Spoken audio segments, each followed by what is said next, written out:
You guys ready to get going now? Is everybody here?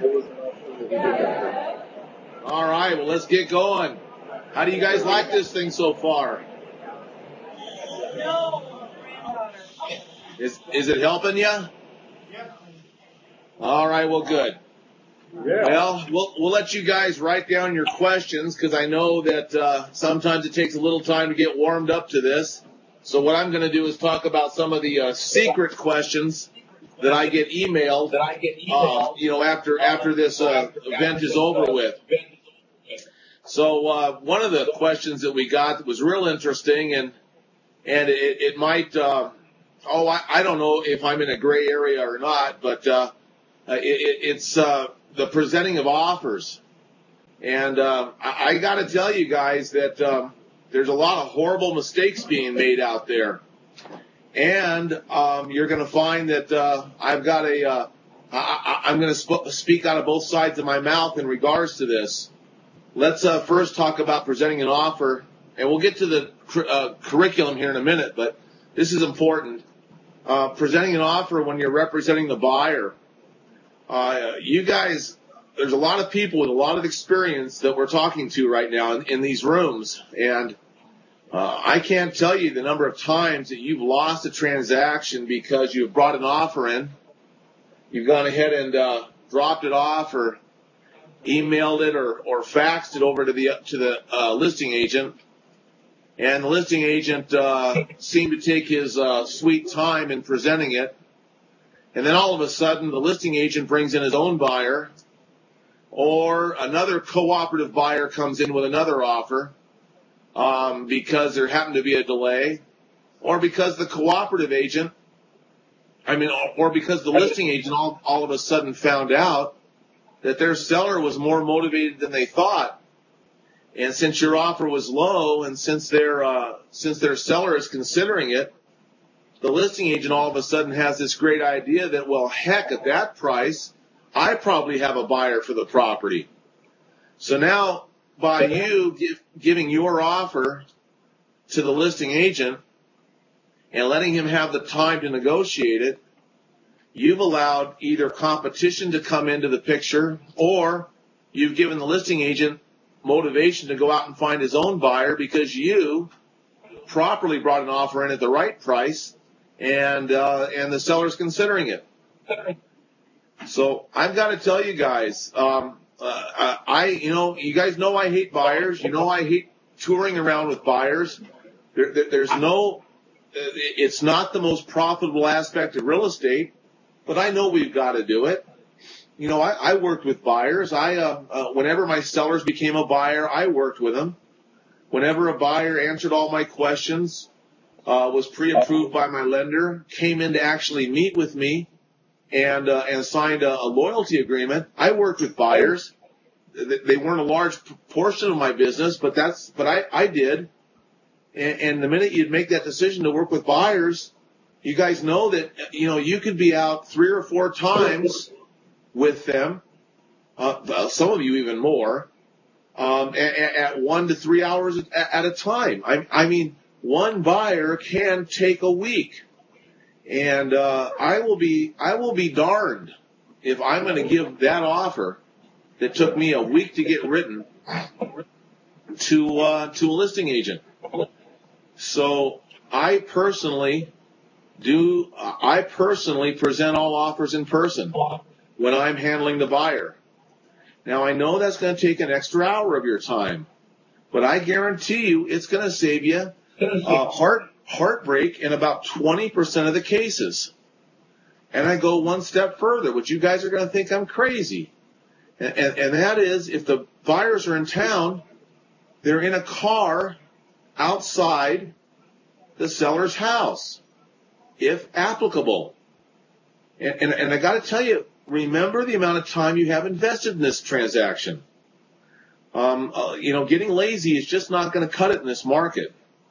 So I present the offer. Now the co-op, of course, says, well, Walter, I present all offers to the sellers directly. And, I don't want you to get mean, but just say, I'm sorry, but the buyers have requested under our loyalty agreement that I help present the offer, that I help negotiate the transaction, that I help determine what the seller's important points are that we might be able to meet. And the only way that I possibly can do the best job for my buyer is to present it in person. I'm sorry, but I need to present my offers in person. Now, you guys, that's one of your services that you give to your buyers under the buyer assistance program. So, we go back and forth. And in my whole career of 35 years, I think that I probably had to call 2 brokers in my whole life to tell them that their agent won't let me present my offer. So it doesn't get nasty very often. And so grudgingly, I show up and I present my offer. Well, let me tell you what the advantages I have. I now know what really bothers the seller and what really doesn't bother the seller. I know that if I'm asking for my service people, for my affiliates, is that really a problem with the seller, or is that a problem with the cooperative, with the listing agent? I'm going to know a lot more by being there. I'm going to know what their biggest objections are. I'm going to be able to help guide a counteroffer that I know that my buyers can accept, because there's points in which you can deal on, and there's points which you can't deal on. So obviously, I'm going to try to give the points that the seller will like, that I know my buyer will okay, and I'm going to try not to have any points in there that my buyer can't okay. Now, the advantage of having them in my car outside, number one, if there's multiple offers, I'm going to be the first one back with an acceptance. But secondarily, let's say we have a seller that wants to sleep on it, or one of the other, unbelievable put-offs that you guys hear. Well, all I have to say is, well, Mr. Johnson, I have my sellers accessible to me right now in a car outside the home. And the reason that they're there is so that if we get the property tonight, we don't have to go and look at more homes tomorrow. And they're excited about that. They're tired about this. So if you'll go ahead and crystallize what your thinking is and give me what your goal is in a counteroffer, I might be able to walk outside and you might have a sold home tonight. What do you say? We get this transaction taken care of tonight. And you're going to find that lots of times that will allow them to go ahead and actually make the decision and pull the trigger finally and give us a counteroffer that we can live with. So I got to tell you guys, if you're going to put the time and effort in working buyers, a lot of you guys still like buyers after all my harping, follow it through. Make sure that you're presenting that offer in person. You're seeing the eyes of the seller and knowing what bothers the seller. You can immediately close this transaction because you have your buyers outside in the car. Now, I don't care if my buyers are sitting out there for 2.5 hours. This is a big deal. And so let's not worry too much about the buyers. Let's get this transaction closed. Now, here's where the gray area comes in. I don't like to have cooperative agents presenting their offers to my sellers.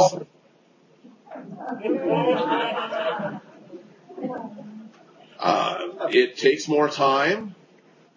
I've sat there with cooperative agents presenting their offer, and they think they were put on earth to negotiate.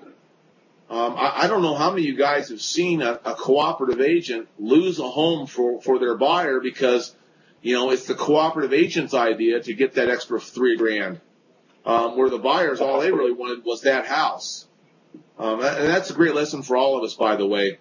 $3 or $5,000 makes no difference over 30 years.